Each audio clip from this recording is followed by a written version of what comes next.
Nous étions en train de vendre un bien parce que mon mari allait prendre sa retraite et on pensait vendre ce bien pour vivre notre retraite paisiblement. Donc ce bien nous avions trouvé l'acquéreur, hein, c'est nous qui l'avions trouvé nous-mêmes. Et bizarrement, on avait eu un contrôle fiscal auparavant, quelques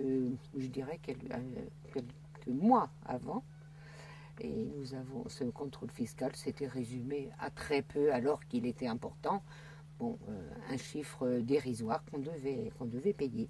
Nous n'avions pas la liquidité au moment, donc nous sommes allés voir l'URSSAF, on a dit nous sommes en train de faire une vente, de réaliser une vente. Comme on n'a pas la liquidité, on ne va pas faire un prêt pour régler ce qu'on a réglé, on va attendre la vente et on vous réglera. L'URSSAF nous donne un délai de temps qu'on pensait qu'il allait suffire pour arriver à la date de la vente, et malheureusement, cette vente a traîné. On ne sait pas pourquoi au début, et on l'a un peu compris après. Cette vente a traîné, je pense que le notaire en était pour quelque chose. Alors, cette vente a tellement traîné que l'URSSAF s'est impatientée et l'URSSAF nous a déclaré au tribunal de commerce qu'a fini par nous mettre en redressement judiciaire. Mais il faut savoir qu'entre-temps, cette dette d'URSSAF était payée parce qu'on s'est dit, on n'a pas lieu d'être en redressement ni en liquidation, on paye et ensuite on sera tranquille, ils ne pourront pas nous mettre en redressement. Mais ce qui s'est passé, c'est qu'on nous a mis en redressement quand même, malgré qu'ils avaient la preuve, c'est-à-dire le tribunal de commerce, le mandataire judiciaire avait la preuve qu'il n'y avait pas de dette, on n'avait aucune créance. Ça veut dire qu'on a été mis en redressement et en liquidation judiciaire avec aucune créance. La machine infernale était en route et malgré la preuve de notre paiement et d'avoir aucune créance, le mandataire judiciaire a exigé qu'au moment de la vente, c'est lui qui aurait le chèque. Et comme on n'était pas en liquidation, je ne vois pas pourquoi on n'avait pas lieu d'y être, le notaire a gardé l'argent. Parce que vu qu'on avait fait une procédure contre le tribunal de commerce, on avait fait appel de la décision du tribunal de commerce, cette décision s'est révélée que nous n'étions pas en redressement ni en liquidation, nous étions in bonis, c'est bien marqué dans notre jugement, in bonis, mais pendant ce temps-là, le mandataire judiciaire avait récupéré un chèque de 305 000 € et qu'il a gardé pendant plus d'un an. On avait l'impression plutôt de ne plus être maître de nos biens. C'était lui le chef, c'était lui qui avait l'argent, il la gardait.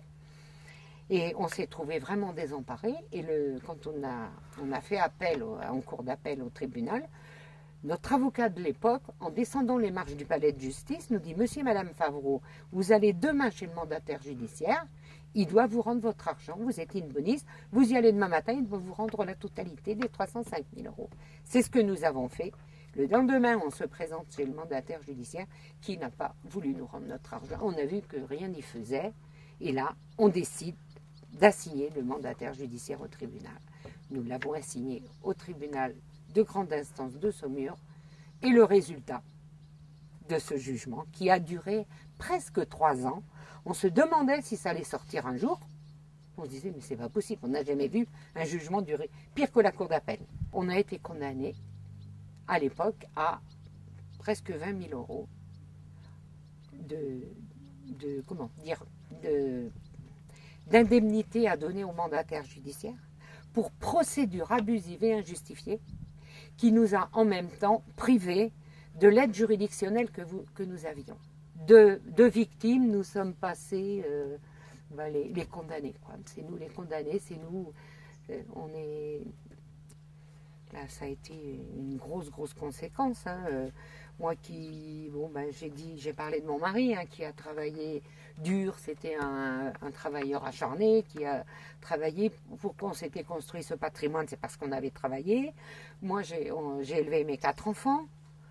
J'étais infirmière. En même temps, je faisais la comptabilité de mon mari, je travaillais, je m'occupais des enfants. Je trouve que j'ai bien rempli ma vie. Et quand on voit aujourd'hui qu'on nous prend tous nos biens, eh bien, ça retentit sur la santé. Il y a eu d'abord la santé de mon mari, qui qui a déclaré un cancer. Hein. Et le cancérologue de l'époque, Dieu merci, il a été pris à temps, aujourd'hui il est guéri. Mais néanmoins, il pourrait être mort aussi aujourd'hui. Hein, comme nombre d'artisans qui n'ont pas survécu à une liquidation comme ça. Moi, j'ai travaillé moi aussi, ça retentit un peu sur ma santé. Vous savez, quand vous passez vos nuits à pas dormir, vous vous couchez le soir en vous disant, on m'a tout pris, pourquoi j'ai travaillé? Mais j'ai travaillé pour des gens qui m'ont pillé. Avec cette histoire, on a travaillé 40 ans de notre vie pour rien. 40 ans qui se sont évaporés, qui sont volés. Ça dure depuis 2001 et aujourd'hui on est en 2014, ça fait 13 ans.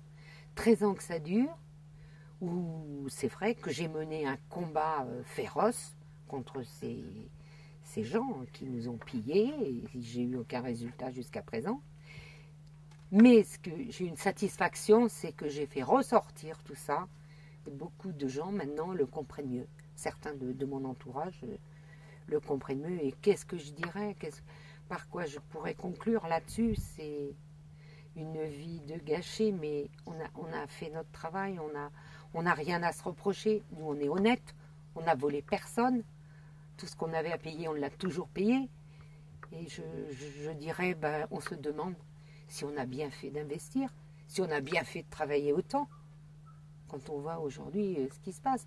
Nous, ce qu'on avait, on va être au point de ceux qui n'ont jamais travaillé ou qui n'ont jamais pu réussir à se construire un patrimoine. On est au même point, du patrimoine, on n'en a plus.